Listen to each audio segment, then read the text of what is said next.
माँ की आत्मा। एक भावुक कहानी। आज कुछ ज़्यादा ही देर हो गई। वैसे तो वह महिला हर रोज़ 8:30 बजे तक आ जाती है। आज 9:30 बजने को आए, फिर भी नहीं आई। बिना उसके आए दुकान बंद भी तो नहीं कर सकता। उसे वचन जो दिया है। क्या नाम था उसका?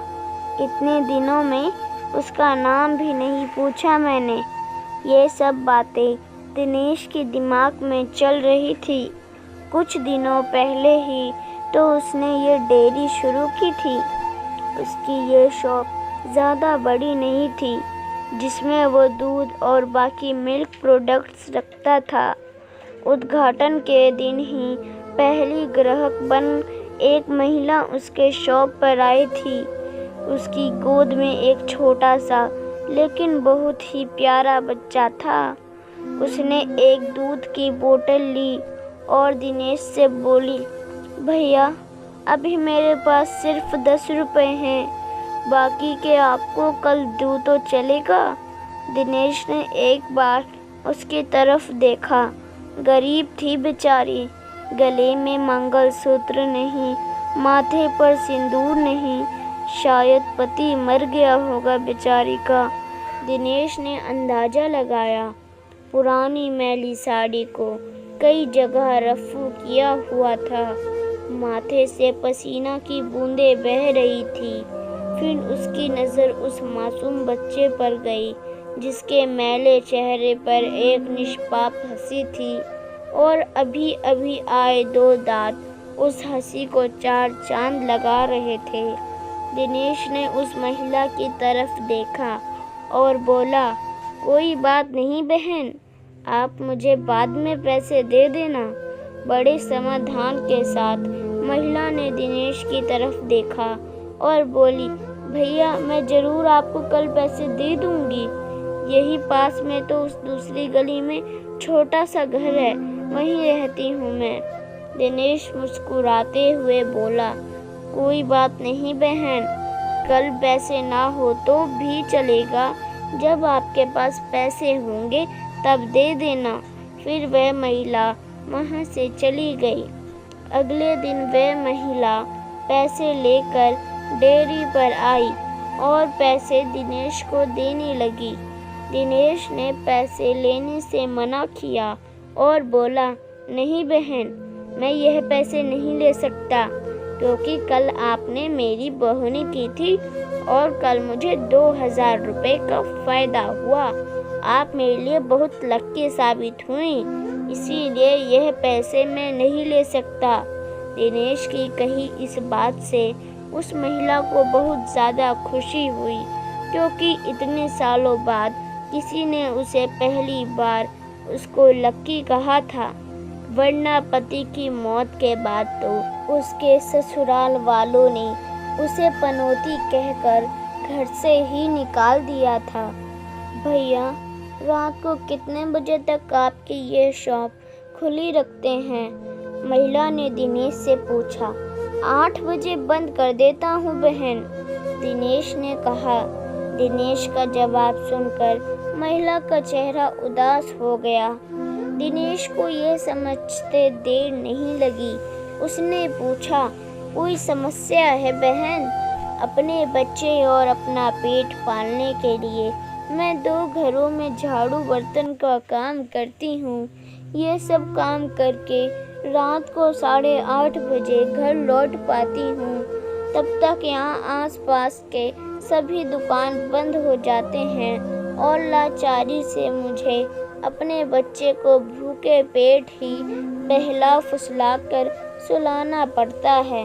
वह बोल नहीं सकता ना, उसी का फ़ायदा उठाती हूँ। कहते हुए उस महिला का गला भर आया। महिला की बातें सुन दिनेश को बहुत बुरा लगा।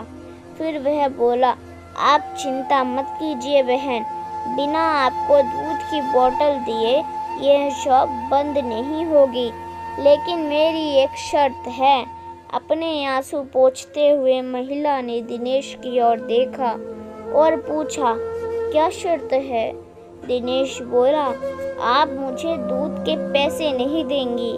यह सुनकर उस महिला की आंखें फिर छलक गई, लेकिन इस बार आंसू दुख के नहीं, खुशी के थे। उसे ऐसा लग रहा था जैसे इंसान के रूप में भगवान उसकी मदद करने आ गया हो। उस दिन से हर दिन 8:30 बजे वो डेयरी पर आकर दूध की बोतल लेकर जाती। धीरे धीरे 5 महीने बीत गए और धीरे धीरे महिला बीमार होने लगी। ज़्यादा काम और चिंता की वजह से उसका शरीर दिन ब दिन सूखता जा रहा था। ऐसे ही एक दिन दिनेश अपने दुकान का सारा काम ख़त्म कर इस महिला के आने का इंतज़ार कर रहा था। 9:30 बजे वो महिला आई। आज उसका चेहरा कुछ ज़्यादा ही बेजान नज़र आ रहा था। बीमार के कारण आँखों के नीचे काले गहरे और ज़्यादा बड़े हुए नज़र आ रहे थे। दिनेश ने तुरंत फ्रिज खोलकर दूध की बोतल निकाल उसे दी। फ्रिज बंद करने के लिए दिनेश मुड़ते हुए बोला कि बहन, आज कुछ ज़्यादा ही देर कर दी। वो घूमा, तब तक वह महिला दूध की बोतल लेकर जा चुकी थी। उसने सोचा आज ज़्यादा देर हो गई, इसीलिए वो जल्दी चली गई होंगी। बेचारी का बच्चा रोता होगा भूख से। दिनेश ने दुकान बंद की और घर चला गया। अगले दिन ठीक 8 बजे वो महिला शॉप पर आई और आकर बिना कुछ बोले खड़ी हो गई। हमेशा की तरह दिनेश ने उन्हें दूध की बोतल दी और चीज़ नीचे गिरी तो उसे उठाने के लिए दिनेश नीचे झुका। वो चीज़ उठाई और सामने देखा तो वह महिला वहाँ नहीं थी। दिनेश को आज पता नहीं क्यों उस महिला में काफ़ी बदलाव नज़र आया था। उसे वह बड़ी कमज़ोर सी नज़र आई। अगले दिन फिर 8 बजे वो महिला उसके शॉप पर आई। आज दिनेश ने उसका चेहरा बड़े गौर से देखा।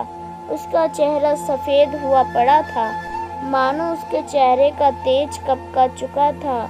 और उसने सोचा बेचारी गरीब महिला करे भी तो क्या, ना किसी का सहारा, ना अच्छी आमदनी, ज़रूर पैसे की कमी की वजह से बीमार होते हुए भी दवाई नहीं कराई होगी। दिनेश जल्दी से अपनी शॉप बंद कर अपने घर गया। घर जाकर उसने ये सारी बात अपनी पत्नी को बताई। उसकी पत्नी भी उसकी ही तरह भले स्वभाव की थी। उसे भी उस महिला की परिस्थिति पर दुख हुआ। वो दिनेश से बोली, ऐसा करते हैं, कल उस महिला के घर चलते हैं और उसे किसी अच्छे डॉक्टर को दिखा आते हैं। दिनेश को अपनी पत्नी की बात सुन उस पर गर्व हुआ, क्योंकि उसके विचार भी उसी की तरह दूसरों के प्रति परोपकार के थे। अगले दिन सुबह दोनों उस महिला के घर जाने को रवाना हुए। दिनेश को उसका पता ठीक से याद था। जब वह उस छोटी सी गली में पहुँचे, तब वहाँ एक छोटा सा मकान था, जिसके आसपास दूर दूर तक और किसी का घर नहीं था। जैसे जैसे वे उस मकान की तरफ बढ़ते जा रहे थे, वहाँ एक बदबू तेज होती जा रही थी।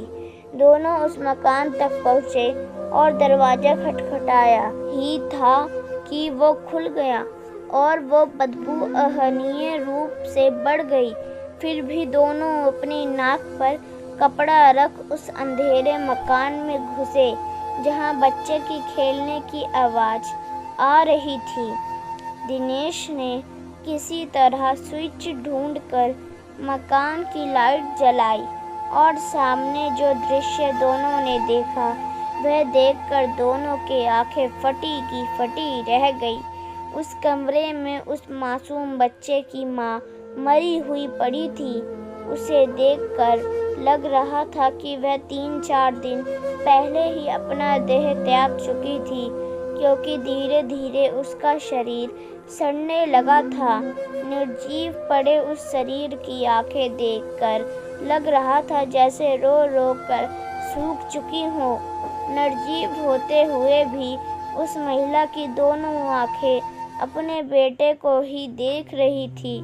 उसका बच्चा भी अपनी माँ की आंखों में देखकर खेल रहा था, जैसे उसे लग रहा कि माँ उसके साथ खेल रही है और उसका पूरा ध्यान उसी पर है। वहीं पास में ही दूध के 3-4 खाली बोतलें पड़ी हुई थी। यह दृश्य देखकर दिनेश और उसकी बीवी दोनों अचंभित रह गए। दोनों के रोंगटे खड़े हो गए। दिनेश को अभी भी विश्वास नहीं हो रहा था कि एक मरी हुई माँ अपने बच्चे के लिए उसके पास से दूध लेकर जाती थी।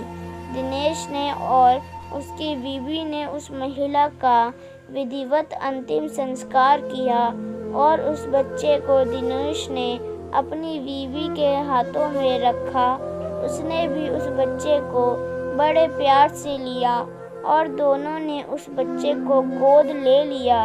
दिनेश को अपनी पूरी जिंदगी यह ध्यान रहा कि उस बच्चे की माँ अभी भी उसके साथ है और उस पर नज़र रखे हुए है। दोस्तों, उम्मीद करती हूँ कि यह कहानी आपको पसंद आई होगी। अगर पसंद आई हो तो कृपया लाइक और सब्सक्राइब करना ना भूलें। धन्यवाद।